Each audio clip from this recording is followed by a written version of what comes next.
Cats.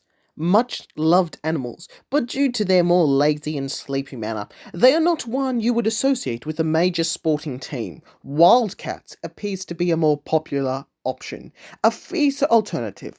But no sporting team had picked the Cats as their nickname, that is, until 1923. But I'm getting ahead of myself.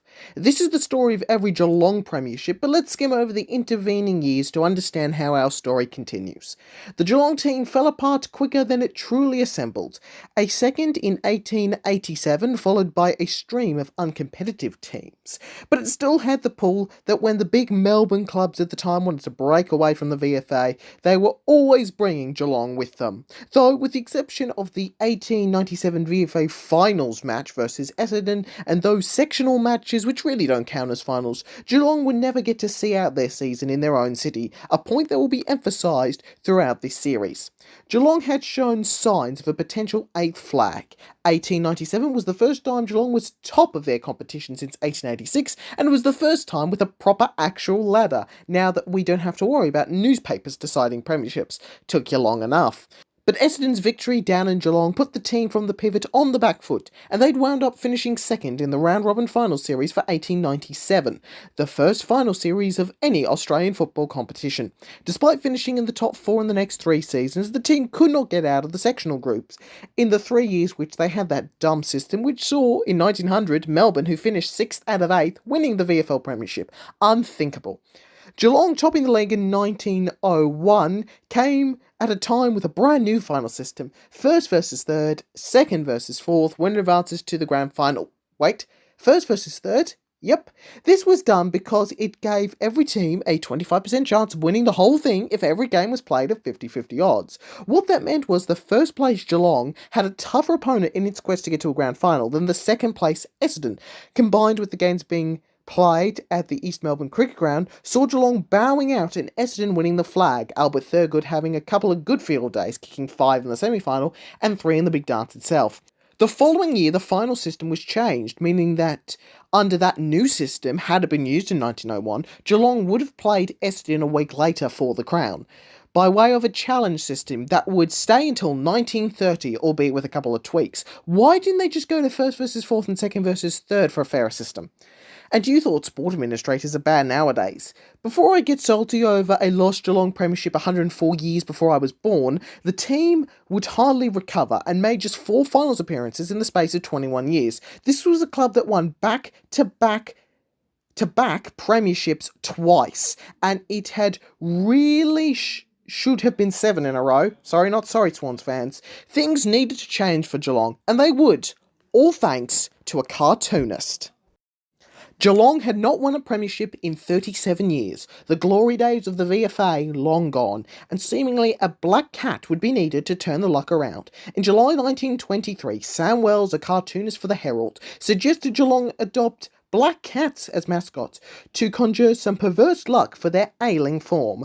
Soon after, an entrepreneur started selling button badges with a black cat image at games. The magic seemed to have worked. Geelong won 4 games in a row, and the buttons were such a hit that the club board complained about illegal merchandise. The word black was dropped because Geelong colours were blue and white, and they've been known as the Cats ever since. The Cats' name came out of a backdrop of a long drought of disappointing seasons for Geelong. When Geelong was the best team in footy, there was a man leading their operations, captain in 1883 and go-captain in 1884 in premiership seasons, before becoming secretary of the club from 1885 to 1923.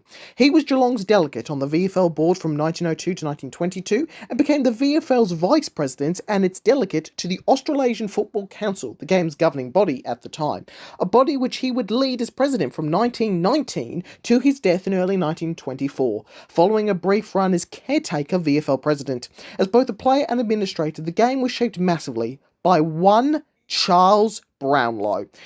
It was in honour of this Brownlow that upon his death, the VFL began awarding the player, adjudged the fairest and best by the umpires, with a medal engraved the Chas Brownlow Trophy, but you know it better as the Brownlow Medal.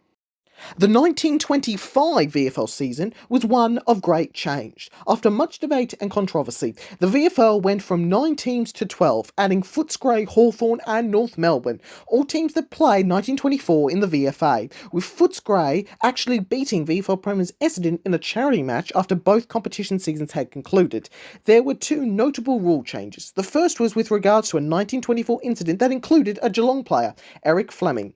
In a game against Fitzroy, he had the chance to win the game after the bell, after controversially being awarded a mark. However, this was made difficult when no fewer than 11 Fitzroy players stood on the mark, not helped by a rush of the crowd coming onto the field. Fleming kicked the ball into the pack of players on the mark, but the umpire awarded him a second kick. Fleming would have received another kick, Fitzroy players infringing again, but Fleming from a place kick kicked the match-winning goal for Geelong. As a result, one of the rule changes was to clarify that only one person could stand on the mark. The other said that a free kick would be awarded if a player kicks or forces the ball out of bounds. Yes, they have tried getting rid of boundary throw-ins. We'll see by video's end how long that'll stay. There was one more notable change for 1925 for Geelong. They had gotten the name and now they had got the iconic sponsor. Ford began to sponsor Geelong in 1925. Ford, who has a long connection to the city of Geelong, have continued to sponsor the organisation to this day and in fact holds quite the unique status as the only sponsor Geelong have ever had on their jumpers, other than the apparel sponsor of the jumper. It was for a long time believed Geelong and Ford hold the record for the longest sponsorship deal in sports, a record recognised by Guinness, which has since been taken off them, but Geelong and Ford remain an iconic sporting combination. 7 of Geelong's 17 matches in the 1925 home and away season were decided by 2 goals or less, and Geelong won all of them outside of a round 2 loss to Richmond and around 14 loss to St Kilda. The Cats, as we are now calling them, were the dominating team in the competition. In round 12, Geelong registered a 95-point win over North Melbourne at Arden Street, but that was not the talking point. At half-time, Fred Rutley of North Melbourne knocked out Lloyd Hagger of Geelong to the ground with a round arm action. Hagger's teammate, Arthur Coolgan and Stan Thomas then remonstrated with Rutley, and the three exchanged punches, starting a brawl which involved players and teams officials. Coughlin was hit in the knee with a missile thrown from the crowd, while Geelong captain Cliff Rankin and teammate Sid Hall were left unconscious and having to be carried from the field on stretchers. Geelong were also threatened and pelted with missiles by angry North Melbourne fans while leaving the field at the end of the match. As a result, Fred Rutley of North Melbourne was charged with counts of kicking, striking 3 players, and melee involvement. He was suspended for life but was reinstated by the VFL in 1930, having served 89 matches. Stan Thomas of Geelong was charged with elbowing and striking and melee involvement. He was suspended until the 31st of December 1926, which meant it was a 26-match ban. Arthur Coolgan of Geelong was charged with striking and melee involvement. He was also suspended until the 31st of December 1926, that's 26 matches. Bill Russ of North Melbourne was charged with striking and melee involvement. He was suspended until the 31st of December 1925, which ended up being 5 matches. Tim Trevicus of North Melbourne was charged with striking and melee involvement, and he got a 3-match ban. Lastly, Harold Johnson of North Melbourne was charged with striking Stan Thomas and melee involvement. He was reprimanded. Rutley's 89-match ban is the 3rd biggest for a player, behind only Doug Fraser and Alex Lang, who were Carlton players in 1910, suspended for 99 matches for bribery, who jointly hold the players' record. Those suspensions are only topped by Stephen Dank's life ban as a result of the Essendon supplements saga. Geelong's 15-2 record landed them in first place for the 1925 final series. Geelong at this point in time had never won a premiership through a final series. You could say that the team has never won a true premiership, as all previous flags were won as a result of a table published by now a couple of long-dead writers. With all games of the MCG, the 1925 Cats have the best chance to win another premiership for Geelong for the first time since 1886. That is a drought of 39 years. An interesting little quirk that you might not know is that until 1972, when VFL Park started hosting finals, is that there was only ever one final per week, with the only ground deemed suitable for finals being the MCG, the Melbourne Cricket Ground. Minor premiers Geelong played the 3rd-placed Melbourne. We are still in the first place place, third place era of finals formats. Geelong came to the MCG with confidence, having outscored Melbourne 40-1 in the first quarter of their last match. They knew this did not have to go to plan. As a result of winning the minor premiership, Geelong was guaranteed a second chance should they lose, and Geelong supporters were comfortable with the loss, knowing it would not be an impending disaster. It's interesting to note this preview by Old Boy still has Geelong nicknamed the Seagulls, showing the Cats' name was still in the process of catching on. Despite Geelong supporters heading into the match with no qualms over losing, when they did lose, there was much frustration at the selection committee and for lacklustre training in the lead-up, treating the match more like an exhibition and not playing to the style of a premiership team. Geelong fans had to wait a fortnight before the next match to worry over the chances of the best team not winning the flag, a very Geelong supporter thing to do. As the Cats went back to the MCG on the 10th of October 1925, and the result of beating Destined by 10 points and then Melbourne by 37, Geelong was playing Collingwood. 1920s Collingwood, one of the best footy teams ever to run out at the top level. A record crowd of 64,000 people arrived at the MCG for the 1925 VFL Grand Final, and if Geelong supporters were still worried after the lacklustre performance in the matchup against Melbourne, it turned out they had nothing to worry about. In the newspaper, Labour call Ball Up said that Geelong's form a fortnight previously was all wrong. The grand final was a memorable one with hardly a dull moment. Geelong scored first and a pattern began to emerge where Collingwood dominated the packs, but Geelong was able to halt a lot of Collingwood's progress. Inaccuracy from Collingwood, including from the great Gordon Coventry, meant Geelong led at quarter time 3-2 to 2-5. After moving around the positions of their forwards, Geelong began to dominate the match and the ball began to live in Geelong's forward half of the ground. And the lead was extended from 3 to 17, Geelong 7-8, Collingwood 4-9 at half-time. Collingwood was not giving up, but when the lead was extended to 25 points, the game looked like it was really getting away from Collingwood. Inaccuracy dominated the game, and despite a valiant comeback, Collingwood's bad kicking, especially early, was punished. Geelong 10-19, Collingwood 9-15, a 10-point Geelong victory. For the first time in club history, Geelong had won an official match played for the Premiership. Geelong came back home to a huge reception, and with good reason, as they had set many records. Through the midpoint of the season, Geelong had gone on to win 12 games in a row. The club had set record attendance, membership and gate receipts, before winning a premiership in the VFL for the first time. In fact, no player in that Geelong 1925 premiership team was alive when Geelong won their previous flag in 1886. Geelong made it to back-to-back finals in 1926 and 1927, but lost out in a semi-final on both occasions. This era will be dominated by the machine. No, not that machine. This machine. The great Collingwood team under Jock McHale. The Magpies won 4 straight premierships spanning 1927 to 1930, only dropping one game, a final, in 1929. Unlike McHale, Geelong had a captain coach for much of this period.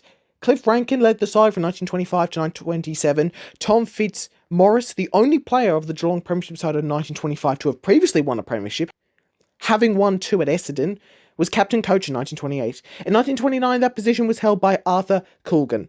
In 1930, Geelong were unable to prevent Collingwood winning yet another premiership, going down by 30 points in the grand final. The two teams met in a grand final rematch to open their accounts for 1931, where Geelong, despite leading by 5 at the half-time break and outscoring Collingwood in the last quarter, went down by 5 points.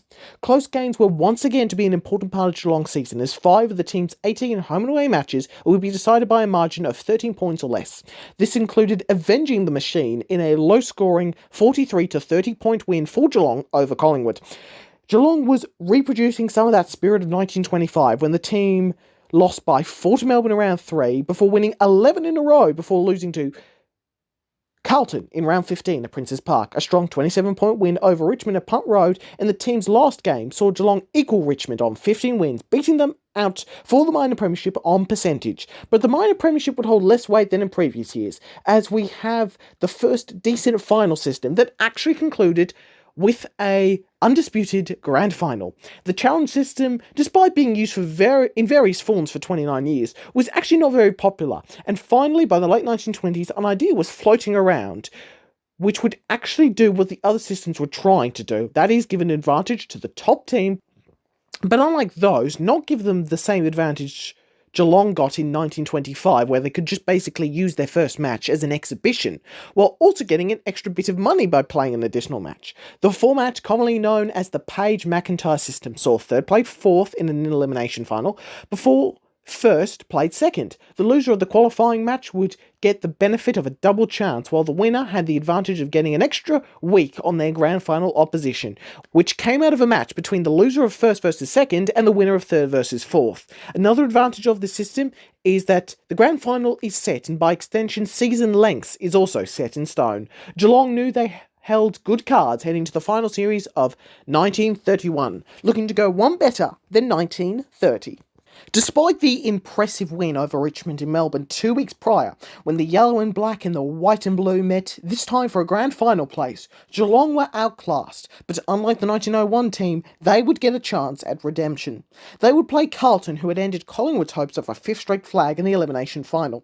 The only flaw for this final system that the VFL used from 1931 to 1971, which would not be a factor for organisations using the same system today, was because the MCG was the only sensible place for a final, as mentioned earlier, and in those more religious times, the only weekend day where sport could be played was the Saturday, meant that Geelong went in to their clash with Carlton with a week's less rest.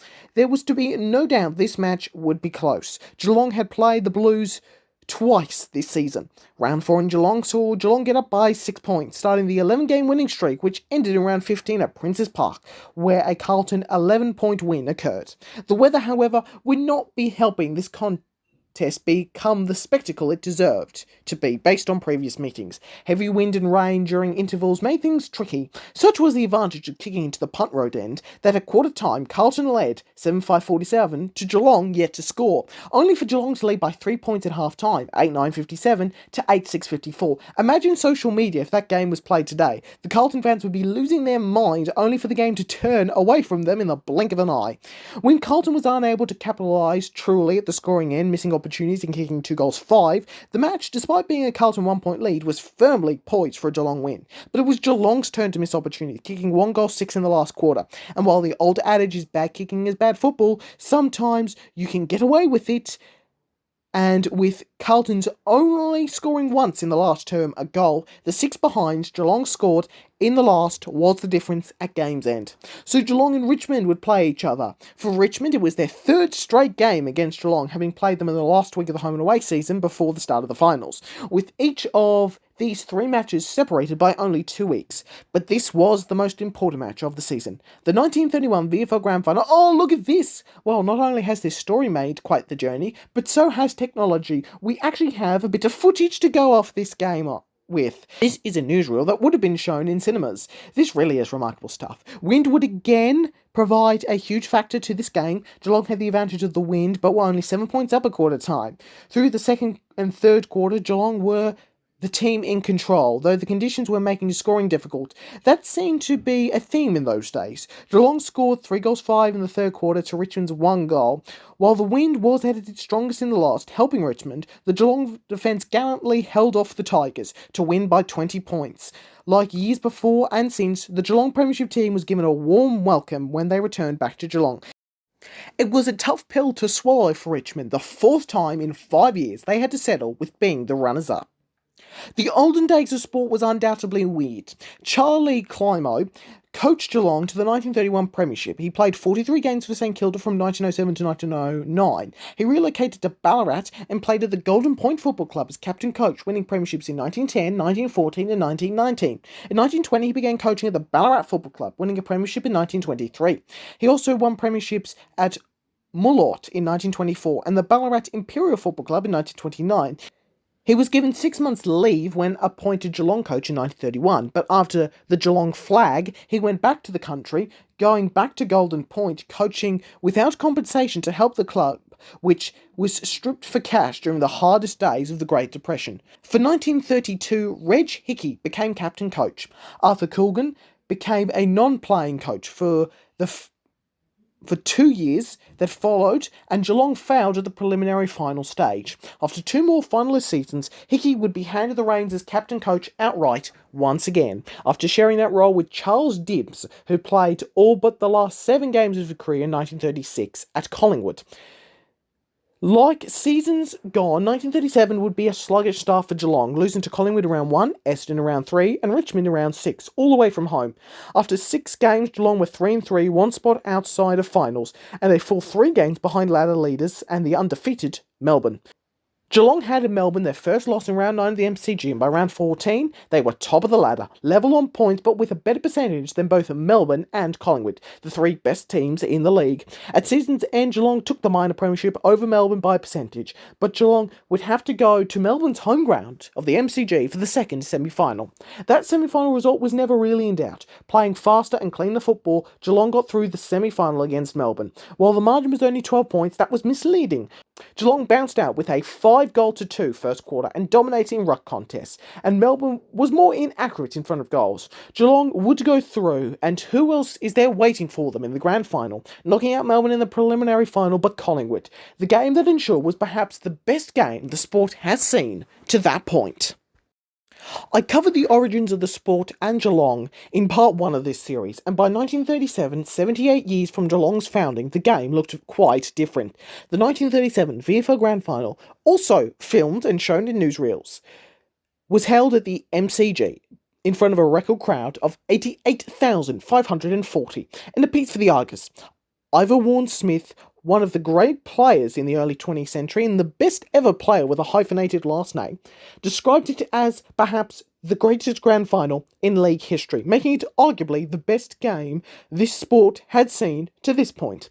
Despite scoring the first goal of the game in the first 5 minutes, Geelong were outplayed early by Collingwood, who 22 minutes into the game led by 6-1. But Geelong found 2 late goals, and they only trailed by 3 goals at the end of the first quarter. The second term was a bellwether for the whole match, tightly contested, and Geelong increasing the pace of play, with Collingwood struggling in front of goals. The Cats only trailed by 5 points heading into the main break, a 10-8-5. The third quarter was a brilliant display of football. 4 times the match had been level. Geelong got out to a 13-point lead by the 22-minute mark of the quarter. Geelong had been able to send many players down back in a sort of flooding light move, which ensured a difficult path to goal for Collingwood, not helped by the usually reliable Gordon Coventry missing a pair of easy chances. Geelong seemed to be getting the upper hand in the match. A really brilliant 5-minute passage is what got them a 13-point lead, but a late Collingwood rally ensured they would regain the lead by 2 points before a couple of Geelong behinds meant, for the first time in the history of the V/AFL Grand Final, the game was all level after 3 quarters of play. It has only happened on one occasion since 2018. That might be a clue as to how this match will finish.